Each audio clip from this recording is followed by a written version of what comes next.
Hello everyone, welcome to Attainers. So JKSSB GKP constable exam के लिए जो tele communication के लिए जो हमने सीरीज स्टार्ट करी थी, इसका मैं नेक्स्ट लेक्चर यहाँ पर लेकर आ चुका हूँ। तो ये आई थिंक लेक्चर नंबर 4 रहने वाला है एमसीक्यूज़ का। तो इसमें मैं जो कुछ और टॉपिक्स के एमसीक्यूज़ यहाँ पर कवर करवाने वाला हूँ, तो वीडियो को एंड तक देखिएगा। काफ़ी ज़्यादा इंपॉर्टेंट क्वेश्चन इसमें यहाँ पर मैं करवाने वाला हूँ कवर, तो ये आपके एग्ज़ाम के लिए काम आ सकते हैं। जिसमें जो एक सबसे इंपॉर्टेंट टॉपिक है, मेरे को लगता है कि वो है एंटीनास का। तो एंटीनास को रिलेटेड मैं देख रहा हूँ कि यहाँ पर कवर कुछ भी यहाँ पर नहीं करवाया गया है खास। तो मैं सोच रहा हूँ इसके ऊपर कुछ टॉपिक एमसीक्यूज ले आता हूँ, क्योंकि एंटीना टॉपिक सबसे ज़्यादा इंपॉर्टेंट रहता है आपके एग्जाम के लिए। तो यहाँ से क्वेश्चन आपको डेफिनेटली एग्जाम में पूछे जाएंगे। तो आई थिंक ये इंपॉर्टेंट है थोड़ा, तो मैं सोच रहा हूँ इसको कवर करवा लेता हूँ। तो बिना टाइम वेस्ट के चलिए क्वेश्चन की ओर बढ़ते हैं। ठीक है, तो चलिए फर्स्ट क्वेश्चन अगर हम देखें यहाँ पर, तो what is the function of antenna in a communication system. तो सबसे बेसिक क्वेश्चन से मैंने शुरू करा है। ठीक है, तो इसके बाद मैं थोड़ा सा लेवल आगे बढ़ाता जाऊँगा क्वेश्चन का, देखते जाइएगा आप। तो what is the function of antenna in communication system. तो क्या फंक्शन होता है एंटीना का कम्युनिकेशन सिस्टम में? To amplify signal, to radiate और receive electromagnetic signals, to filter unwanted signal, या टू मॉड्यूलेट सिग्नल। तो इसका आगे ऑप्शन नंबर एक सेकंड, इसका आ गया ऑप्शन नंबर बी। यहाँ पर बिल्कुल सही हो जाएगा, टू रेडिएट और रिसीव इलेक्ट्रोमैग्नेटिक वेव्स। एंटीना का काम होता है इलेक्ट्रोमैग्नेटिक वेव को रिसीव या ट्रांसमिट करना। ठीक है, उसके बाद एम्पलीफाई सिग्नल का कौन एम्पलीफाई करता है? एम्पलीफायर्स हम यूज़ में लेते हैं एम्पलीफाई करने के लिए, एम्पलीफायर का यूज़ होता है। तो उसके बाद अगर हम बात करें अनवांटेड सिग्नल को फिल्टर करने के लिए, तो हम फिल्टर्स का यूज़ करते हैं, जिसमें आप कह जाते हैं बैंड पास फिल्टर या लो पास फिल्टर आपके हमारे काम में आते हैं। तो मॉड्यूलेट करने के लिए तो हम सबको पता है मॉड्यूलेटर यूज़ करते हैं, amplitude modulation, frequency modulation, face modulation. ठीक है, तो ये आपकी हमारे काम आती है मॉड्यूलेशन में, जो कि ट्रांसमिट से हमें पहले करी जाती है। तो ये आपका होगा फर्स्ट क्वेश्चन। आगे अगले क्वेश्चन की ओर देखें तो हाँ, इसके पहले एक और चीज़ मैं बता दूं कि लेक्चर इसके पहले भी शायद 2-3 लेक्चर आ चुके हैं। तो वो भी आप स्क्रीन पे सॉरी नहीं, चैनल पे देख सकते हैं। उसके लिंक आपको, प्लेलिस्ट आपको उसकी मिल जाएगी। ठीक है, टेली कम्युनिकेशन की प्लेलिस्ट आपको चैनल में देखने को मिल जाएगी। उसका लिंक जो है वो आपको डिस्क्रिप्शन में देखने को मिल जाएगा, तो वो चेकआउट जरूर कर लीजिएगा। काफ़ी ज़्यादा इंपॉर्टेंट टॉपिक मैंने कवर किए हुए हैं, और एमसीक्यूज़ आपके वहाँ से जरूर आपको एग्जाम में देखने को मिलेंगे। ठीक है, तो वो जरूर देख लेना, काफ़ी ज़्यादा इंपॉर्टेंट टॉपिक रहे हैं और काफ़ी ज़्यादा आपके एग्जाम में काम आ सकते हैं, जो कि टेली कम्युनिकेशन की तैयारी कर रहे हैं। बाकी अगर कोई जेकेपी का कैंडिडेट इसको देख रहा है, तो जेकेपी के लिए की सारी प्ले लिस्टें अपडेट हो चुकी हैं चैनल पर। डिस्क्रिप्शन बॉक्स में जाएगा, सभी के लिंक आपको देखने को मिल जाएगी। काफ़ी ज़्यादा इंपॉर्टेंट टॉपिक है उसमें भी, जो आपके एग्जाम में काम आ सकते हैं। मैथ पूरा कवर करवा रखा है, जो कि आपका एग्जाम के पॉइंट ऑफ व्यू को देखते हुए कवर करवाया है। ज़्यादा कोई हाई लेवल नहीं है, ज़्यादा कोई लो लेवल नहीं है, जो आपके एग्जाम में आएगा वही आपका करवाया गया है। तो टाइम वेस्ट ज़्यादा हो रहा है, तो क्वेश्चन आगे बढ़ते हैं। ठीक है, अगले क्वेश्चन की तरफ यहाँ पर बढ़ते हैं। तो अगले क्वेश्चन के ऊपर अगर हम देखें, तो the directivity of an isotropic element, जो आइसोट्रोपिक आपके एलिमेंट्स और आइसोट्रोपिक एंटीना होते हैं, जो उनकी डायरेक्टिविटी क्या होती है? 0 होती है, 1 होती है, 10 होती है। तो इसका आगे ऑप्शन नंबर ए 0 डेसिबल जो है वो आइसोट्रोपिक एंटीना की क्या कहते हैं उसको, डायरेक्टिविटी रहती है। अगर हम बात करें अगर हम 1 डेसिबल की डायरेक्टिविटी की बात करते हैं, तो ये हमारे जो कि 1 डायरेक्शन में एंटीना होते हैं ना, जिन्होंने 1 डायरेक्शन में मतलब सिग्नल ट्रांसमिट करना होता है। ठीक है, तो वो ज़्यादातर उसमें 1 डेसिबल की डायरेक्टिविटी हमें देखने को मिलती है। 10 डेसिबल की बात करें, तो ये आपकी होती है हाई डायरेक्शनैलिटी, यानी कि बिल्कुल हाई, कहीं से भी सिग्नल कहीं और लीक नहीं करना चाहिए, बिल्कुल जिस डायरेक्शन में भेजना है उसी डायरेक्शन में।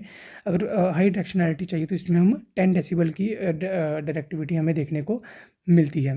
और यहाँ पर तो बात करें, और कुछ भी यहाँ पर इंपॉर्टेंट नहीं है बताने के लिए, जो है वो मैंने आपको बता दिया है। ठीक है, आगे बढ़ते हैं।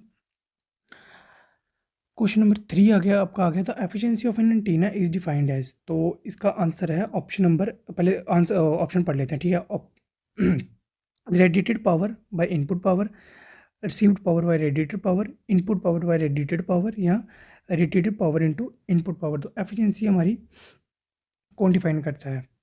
तो इसका आ गया option number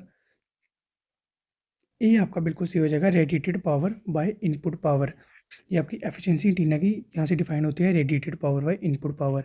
radiated power by input power आपकी जो है वो एफिशिएंसी डिफाइन करते हैं। अगर ऑप्शन नंबर बी हम यहाँ पर देखें, तो received power by radiated power, ये एफिशिएंसी कोई भी यहाँ पर डिफाइन नहीं होती। Input power by radiated power होती है, रेसिप्रोकल हो गया, रेसिप्रोकल हो गया हमारा एफिशिएंसी का।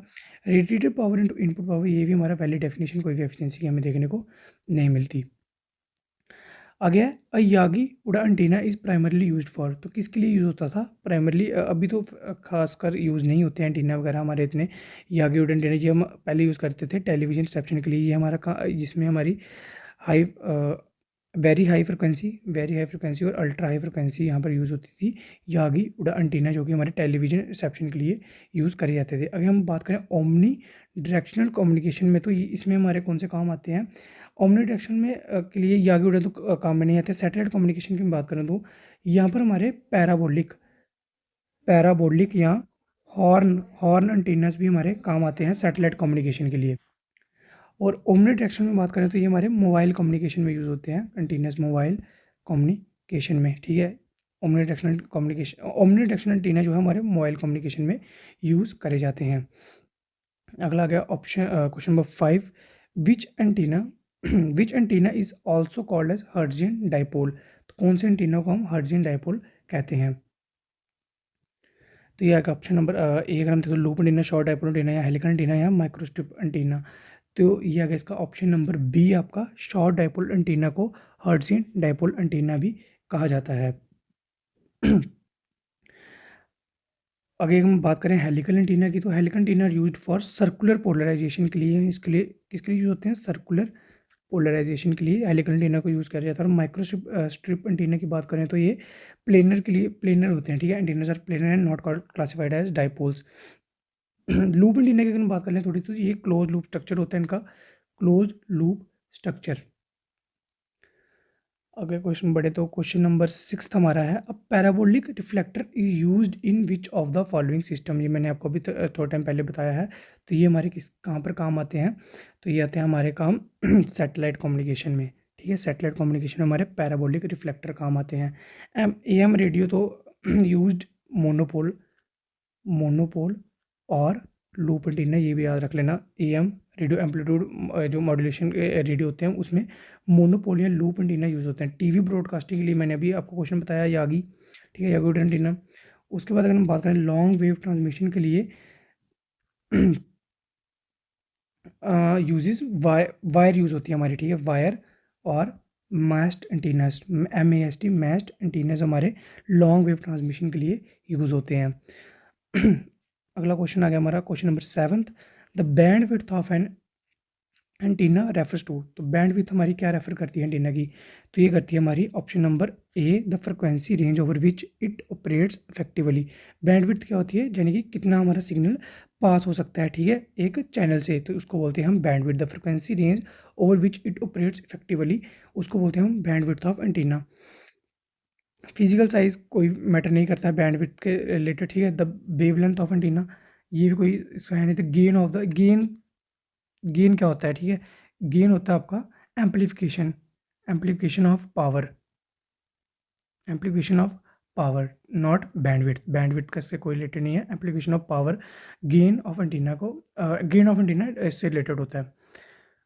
अगला क्वेश्चन है question number 8, what is a gain of antenna that radiates uniformly in all directions. तो गेन क्या होता है एंटीना को, जो कि रेडिएट करता है यूनिफॉर्मली इन ऑल डायरेक्शन, तो इसका होता है 0 डेसिबल गेन, ठीक है। 1 डेसिबल क्या इंडिकेट करता है? ये इंडिकेट करता है हमारा some degree of directionality which is not ठीक है। पहले बता दो यूनिफॉर्मली कौन आइसोट्रोपिक आ गए इसमें, ठीक है, आइसोट्रोपिक वाले। और 1 डेसिबल में आते हैं हमारे, जो कि एक किसी डायरेक्शन के लिए काम आते। 1 डेसिबल हमारा गेन जिसमें होता है वो एक डायरेक्शनैलिटी को रेफर करते हैं, ठीक है। Infinite gain is not possible physically, ये पॉसिबल ही नहीं है इन्फिनाइट गेन। और यहाँ डिपेंड्स अपॉन फ्रीक्वेंसी, ये भी इसका कोई रिलेटेड नहीं है। जो गेन हमारा होता है वो इंडिपेंडेंट ऑफ फ्रीक्वेंसी होता है, इंडिपेंडेंट ऑफ फ्रीक्वेंसी, ठीक है। नेक्स्ट क्वेश्चन अगर हम देखें तो the bandwidth of an antenna is defined as, antenna की बैंड विड्थ क्या डिफाइंड होती है? कौन डिफाइन अच्छे से करेगा इन 4 ऑप्शन में से? Bandwidth of antenna, the angle between 2 points where power falls to 50% of the maximum. Option number A आपका बिल्कुल यहाँ पर सही हो जाएगा। आगे यहाँ पर बात करें एंगल ऑफ इंसिडेंस, ये रिलेटेड नहीं है। The distance between antenna elements, ये स्पेसिंग को डिस्टेंस बिटवीन एंटीना एलिमेंट्स, ये स्पेसिंग इन एरे एलिमेंट्स, ठीक है। एरे एलिमेंट्स को ये related distance between antenna elements क्या डिफाइन करता है? Spacing in array element not beam width, sorry ये बीम विड्थ होगा, मैं बैंड विड्थ होगा, sorry the beam width of an antenna is defined as the angle between 2 point where power falls 50% of the maximum. वही मैं सोच रहा था कि बैंड विड्थ का तो अलग कॉन्सेप्ट आ गया। तो ठीक है, the distance between antenna elements वो क्या होती है, स्पेसिंग इन एरे एलिमेंट्स। अगला क्वेश्चन है antenna polarization refers to, antenna की पोलराइजेशन क्या रेफर करती है? तो इसका आ जाएगा option number A, the direction of electric field vector, the direction of electric field vector, यहाँ पर बिल्कुल ऑप्शन नंबर ए बिल्कुल यहाँ पर सही हो जाएगा, एंटीना पोलराइजेशन रेफर्स टू। ठीक है, फ्रिक्वेंसी ऑफ ऑपरेशन अगर हम बात करें इज ए सेपरेट पैरामीटर, ठीक है वो एक सेपरेट पैरामीटर है, नॉट रिलेटेड टू पोलराइजेशन, ये पोलराइजेशन के रिलेटेड नहीं है। The shape of the antenna, ये भी पोलराइजेशन को डिफाइन नहीं करता। Direction of wave propagation is related to the propagation vector, propagation vector के रिलेटेड है ये। अगला क्वेश्चन आ गया, for ground wave propagation the polarization used is, ground wave propagation के लिए द पोलराइजेशन कौन सी यूज़ होती है? तो ये होती है हमारी वर्टिकल पोलराइजेशन। अगर हम ग्राउंड पोलराइजेशन करेंगे तो ये हमारी ग्राउंड ग्राउंड इसको अट्रैक्ट कर लेगी और हमारे जो है वो सिग्नल रिसीवर तक यहाँ पर नहीं पहुँच पाएगा। तो इसके लिए इसलिए हम हमारी वर्टिकल पोलराइजेशन यूज़ करते हैं ग्राउंड वेव प्रोपोगेशन के लिए, हॉरिजॉन्टल यूज़ नहीं करते। ये इसका मैंने रीज़न बता दिया आपको। Electrical polarization is a mix of linear and circular polarization, ठीक है, ये ग्राउंड वेव में यूज़ नहीं होती, ठीक है, ग्राउंड वेव में यूज़ नहीं होती। और सर्कुलर की अगर हम बात करें तो सर्कुलर पोलराइजेशन ये हमारी किसके लिए यूज होती है, सैटेलाइट कम्युनिकेशन के लिए, याद रख लेना, ठीक है, सैटेलाइट कम्युनिकेशन के लिए हमारी सर्कुलर पोलराइजेशन यूज होती है। इलेक्ट्रिकल मैंने आपको बता दिया लीनियर और सर्कुलर का कॉम्बिनेशन को इलेक्ट्रिकल पोलराइजेशन यूज़ करती है, जो कि हमारी कॉमनली ज़्यादा ग्राउंड वेव में यूज़ नहीं होती है। अगला क्वेश्चन आ गया हमारा, the radiation pattern of half wave dipole, radiation pattern का होता है हाफ वेव डाइपोल का, omni direction in the horizontal plane, omni direction in the vertical plane, directional in the both planes, या आइसोट्रोपिक। आइसोट्रोपिक तो मैंने आपको अभी बताया कि ये क्या करता है, यूनिफॉर्मली सभी डायरेक्शन में, इन ऑल डायरेक्शन, ये होते हैं आइसोट्रोपिक। जो डाइपोल हमारे नहीं होते, डाइपोल हमारा ऑप्शन नंबर ए आ जाएगा, क्योंकि हाफ वेव डाइपोल होता है omni direction in the horizontal plane. Vertical plane में तो डाइपोल एंटीना कोई भी यहाँ पर रेडिएट नहीं करता है, ठीक है, ये तो ऑप्शन नंबर बिल्कुल गलत हो जाएगा। डायरेक्शनल इन बोथ प्लेन्स, तो ये हमारे होते डाइपोल्स आर नॉट डायरेक्शनल, ठीक है, ये हमारे ओमनी डायरेक्शनल होते हैं, सिर्फ एक ही डायरेक्शन में हमारे ये रेडिएट करते हैं हाफ वेव डाइपोल एंटीनास। अगला आ गया हमारा option question number 13, which antenna is commonly used in GPS receivers. तो ये कौन सा हमारा यूज़ होता है, ये हमारा यूज़ होता है माइक्रो स्ट्रिप पैच। इसका मैंने आपको बता दिया, पैराबोलिक का भी मैंने आपको बता दिया।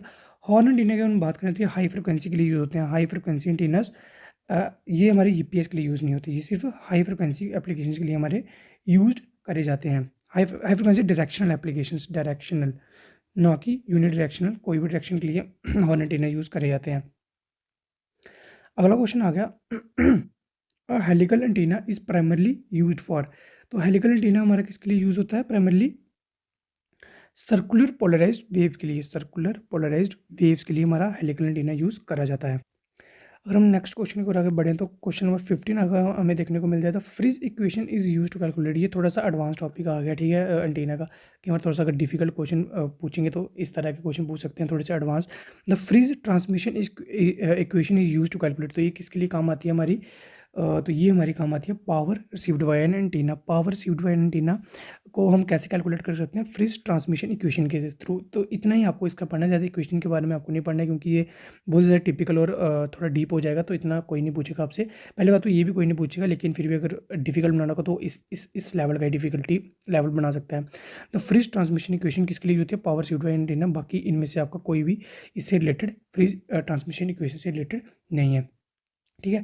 तो आज के लिए क्वेश्चन इतने ही रखते हैं। अगर आप इस वीडियो को अच्छा रिस्पांस दोगे, वीडियो को लाइक और शेयर करोगे, तो मैं नेक्स्ट वीडियो ले आऊँगा। तो आपके रिस्पांस के ऊपर बहुत डिपेंड करता है हमारा अगला लेक्चर आना। तो वीडियो को लाइक और शेयर कीजिए, कमेंट करिए, अगर आपको कुछ समझ ना आया, अगर आपको डाउट हो तो कमेंट जरूर करिए। चैनल को सब्सक्राइब कर लिए ऐसी वीडियोज़ के लिए। बाकी टेलीग्राम पे जरूर जुड़िए, वहाँ पर आपको सारे लेक्चर की पीडीएफ, जैसे इस लेक्चर का पीडीएफ होगा, बाकी जितने भी लेक्चर आते रहते हैं उनकी पीडीएफ आपको टेलीग्राम चैनल पे देखने को मिल जाएंगे। बाकी जो भी कोई इन्फॉर्मेशन होती है, जो कोई भी मतलब कहीं पर भी इन्फॉर्मेशन आती है कोई इंस्टेंट, तो वो मैं टेलीग्राम पर शेयर कर देता हूँ, तो वहाँ पर ज़रूर जुड़ें, वहाँ पर आपको बहुत ज़्यादा यूज़फुल कंटेंट देखने को मिलेगा। तो सभी के लिंक आपको डिस्क्रिप्शन बॉक्स में देखने को मिल जाएँगे। बाकी किसी और सब्जेक्ट के लिए तैयारी करनी है तो वो उसके भी लिंक आपको मिल जाएँगे। वो एक बार फिर से मैं बोल रहा हूँ, डिस्क्रिप्शन बॉक्स को ज़रूर कीजिएगा, वहाँ पर आपको बहुत ज़्यादा इंपॉर्टेंट चीज़ें देखने को मिलेंगी। तब तक के लिए बने रहें and all the very best for your upcoming exam.